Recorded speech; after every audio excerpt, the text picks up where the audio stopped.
We're going live today on Instagram and Facebook, so bear with me. I'm going to be looking back and forth between the two screens.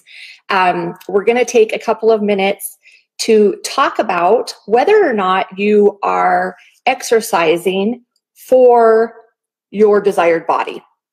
Now, this has nothing to do with just general health. We're talking more specifically about whether or not, hi Tammy, whether or not the work you're doing is actually going to result in the body that you're trying to have. So we're going to start with a basic principle that is called the SAID principle. And that's S-A-I-D, SAID.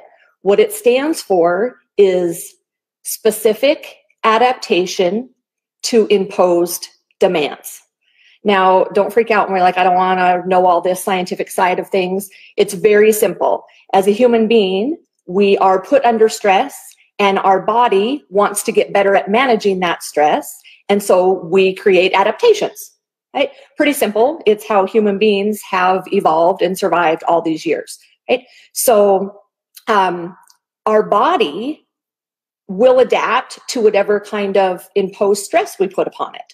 Now, that's not just one specific system within our body. That is all systems across our body. So neurologically, we'll have adaptations to demand stresses, and muscular skeletal system will respond that same way.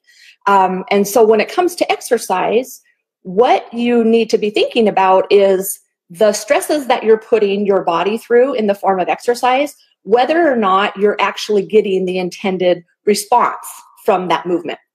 I really like the example of talking about NFL players. Okay, so you think like all the impact that they take day in and day out, how their body manages that stress and that they don't chronically have broken bones and all these other health issues. It's because when their body is given an impact over and over and over again, the bones actually become denser and stronger. Okay. Same thing will happen to your muscular system and also tendons and ligaments. Okay. So let's just take some different kinds of exercises as examples and see whether or not those things are actually going to change your body in the way that you're trying to change it. Right. So I would say most people out there are saying, I would love to have more lean muscle, right? And lose body fat. I think that's a pretty easy one to say that most people are interested in. So if you are trying to have more lean muscle, ask yourself whether or not you are putting a stress on your muscles that's actually going to cause them to get denser, stronger, and bigger. What doesn't do that are things like, I always give the example of like punching the air, right? So think about like an aerobics class or a step class. You're moving, and that's awesome because I encourage any and all kind of movement so long that it's safe. But punching the air isn't going to give you arms that look strong and lean, right? Your arms are just simply going to adapt to being able to punch the air, right? Think about like martial artists, how over the years they have really strong shins and they can break things with their wrists. Like how that happens is that they're constantly putting that area of their body under the stress that allows it to adapt that way. So running is a big one. And I hate to stereotype according to like guys and gals, but the fact is a lot of women are just not comfortable going into the weight room. And so when they're first starting on a fitness journey, they'll just make this decision that they're going to run. Now there's great benefit to running. I prefer walking over running simply because it is excellent for burning fat and it doesn't put all of your joints under undue tension. So if you are deconditioned or carry a lot of excess body fat, the last thing you want to go out and do is just run a bunch, because what's happened is you are putting too much stress on the body and you don't have the tendon and connective tissue strength yet to support all that impact over and over and over again. So if you're deconditioned and you're trying to change your body or lose a lot of body fat, the best things you can be doing are walking several times a day, if at all possible. It's a great way, low stress for burning fat and just burning off calories and movement during the day. And then weight training, adding weight training about 2 to 3 times a week. That's your best friend if you are deconditioned or carrying a lot of excess body fat. Okay? For those of you that are tuning in that may have a pretty good level of fitness, but your body just isn't changing the way that you would hope it would, you have to ask yourself, what kind of stress are you putting your body under that's going to cause it to change? So ladies, you say, okay, like I want a good firm booty. Nothing wrong with that, right? We all want to look good, but is the exercise you're doing actually going to develop your glute muscles, right?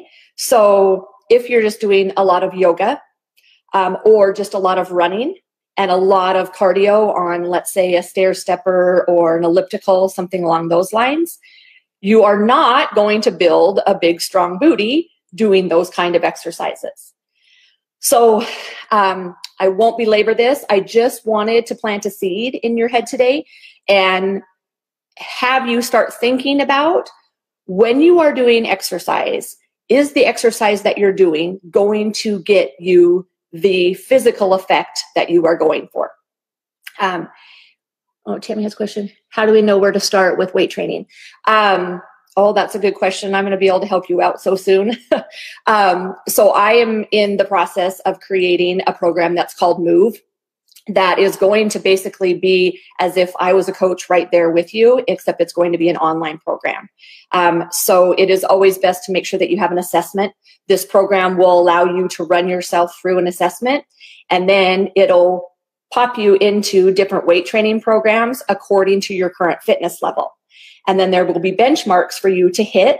And as soon as you've graduated and hit those benchmarks, then you will progressively add more stress to your workout program so that you constantly adapt.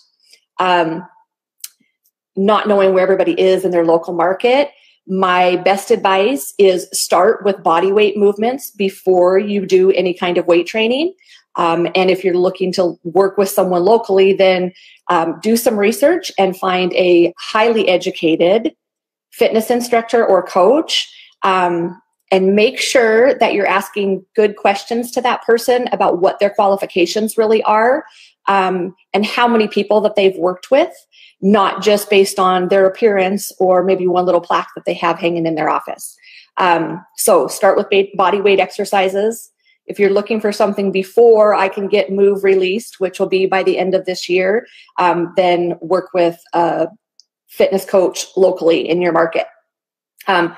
Major 2 things I want you to take away today is twofold. 1, are you putting your body under enough stress so that it is going to continue to adapt and you'll see physical changes? And then the second one is, are you putting your body under too much stress where you are not recovering well, or you're ending up with chronic injuries or aches and pains in your joints? Those are indications that you are doing too much exercise. A really good example of that, again, is running. A lot of people want to just get off the couch and go sign up for a 5K or sign up for their first half marathon. Now, like from an emotional standpoint, I love that because you're charged up and you're ready to start moving, which is awesome.